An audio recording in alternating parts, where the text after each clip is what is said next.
Hello বন্ধুরা, সকলে কেমন আছো? তো এখন বাজে 11:30। এখন আমি সকালে জলখাবারটা খাইনি, আজ আমার শরীরটা ভালো নেই। আর আজকে হচ্ছে তোমার বুদ্ধ পূর্ণিমা। তো যাই হোক, কাল থেকে ব্যথা হচ্ছে, খুব পাটাও একটু ফুলেছে হালকা। তো যার কারণে আজকে আমার লেট সব। এই স্নান করে এলাম, এই যে ছাতু ছাতু গোলাচ্ছি, ছাতু খাবো, ছাতু খেয়ে ওষুধ খাবো। আর আজকে ভেবেছি ভাত খাবো না, দুপুরে রুটি খাবো। তো আজ যেহেতু নিরামিষ, তো নিরামিষ রান্না করবো আস্তে আস্তে করে, কিছু করার নেই।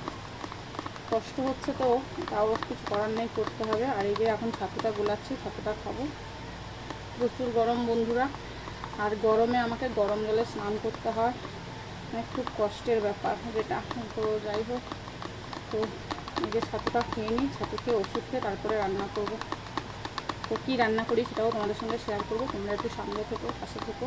সকলকে টাটা।